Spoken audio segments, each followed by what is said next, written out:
Assalamualaikum warahmatullahi wabarakatuh. Perkenalkan, nama saya Diki Tria Prastyo dari Prodi D4 Teknik Mesin, Angkatan 2022. Kali ini saya akan mempresentasikan materi mengenai non-destructive test atau dalam singkatannya yaitu NDT. Non-destructive test adalah teknik pengujian material tanpa merusak struktur atau bentuk asli bahan.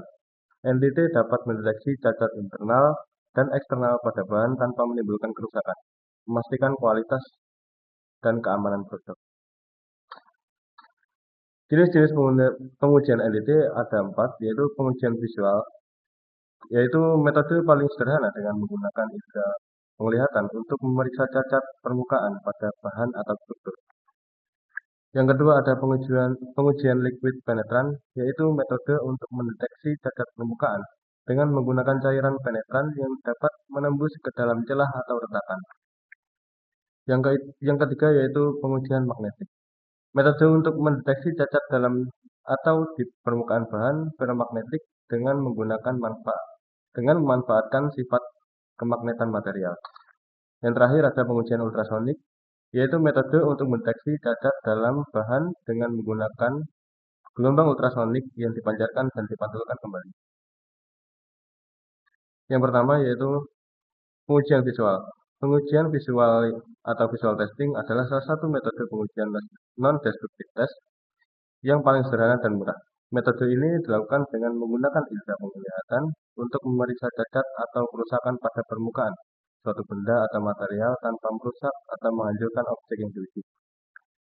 Pengujian visual dapat dilakukan secara langsung maupun tidak langsung dengan bantuan alat optik seperti kamera, mikroskop, atau endoskop. Metode ini banyak digunakan dalam berbagai industri seperti manufaktur, konstruksi minyak dan gas, dan lainnya untuk mendeteksi cacat seperti retak, korosi, deformasi, dan sebagainya. Yang kedua ada pengujian penetran. Pengujian penetran melibatkan aplikasi pewarna penetran pada permukaan benda uji untuk mengidentifikasi cacat atau diskontinuitas. Cairan ini akan mengisi retakan atau celah dan membuatnya terlihat jelas saat diperiksa.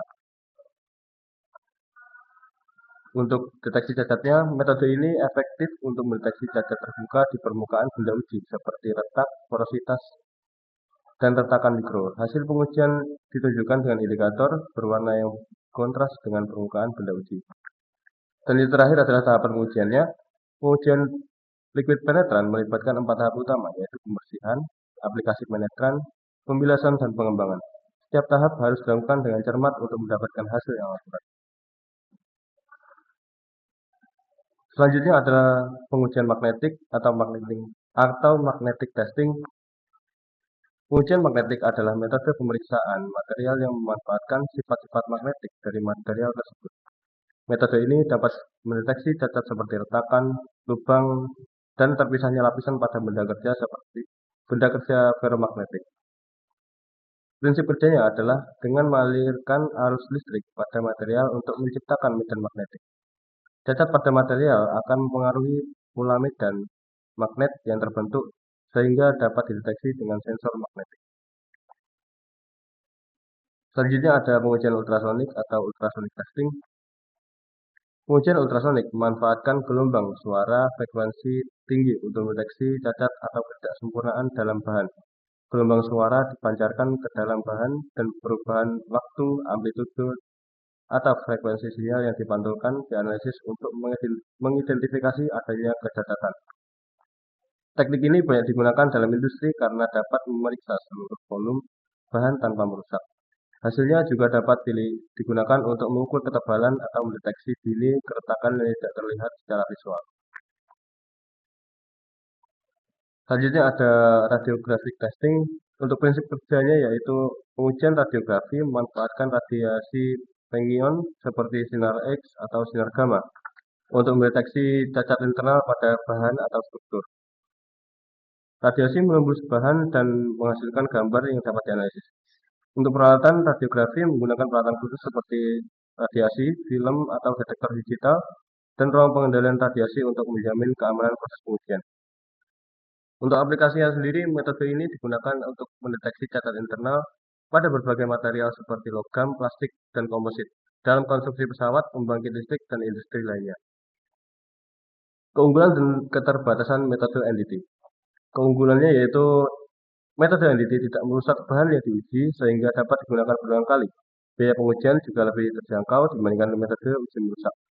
Fleksibilitas NDT dapat diterapkan pada berbagai jenis material dan komponen, dari baja hingga komposit, membuatnya sangat fleksibel dan dapat diadaptasi ke berbagai aplikasi industri. Deteksi dini. NDT mampu mendeteksi cacat atau kerusakan secara dini, sehingga masalah dapat ditangani sebelum menyebabkan kerusakan yang lebih parah. Keterbatasan keakuratan hasil pengujian NDT tergantung pada keahlian operator, kualitas peralatan, dan kondisi permukaan bahan yang diuji. Pengaplikasian NDT dalam industri. Yang pertama ada di bidang konstruksi dan infrastruktur. NDT digunakan untuk memeriksa kualitas struktur bangunan, jembatan, infrastruktur vital lainnya untuk memastikan keamanan dan integritas. Yang kedua, industri manufaktur. Pengujian NDT diterapkan dalam proses produksi untuk mendeteksi cacat, keausan, dan kegagalan pada komponen-komponen kritis. Yang ketiga, industri minyak dan gas. Dalam industri minyak dan gas, NDT digunakan untuk memeriksa pipa, tangki, dan peralatan untuk mencegah kebocoran dan kecelakaan. Yang terakhir ada sektor transportasi, pesawat, kereta, dan kendaraan bermotor. Mengandalkan NDT untuk memantau kondisi komponen kritis demi keselamatan dan keandalan. Standar dan sertifikasi dalam pengujian NDT. Standar internasional. Pengujian NDT diatur oleh standar internasional seperti ISO, ASME, dan AWS yang menetapkan prosedur kualifikasi dan sertifikasi untuk menjamin kualitas dan keamanan pengujian. Sertifikasi personel. Personel yang melakukan pengujian NDT harus memiliki sertifikasi yang diakui secara internasional, seperti sertifikasi ASNT atau ISO 9712, untuk membuktikan kompetensi dan keahlian mereka.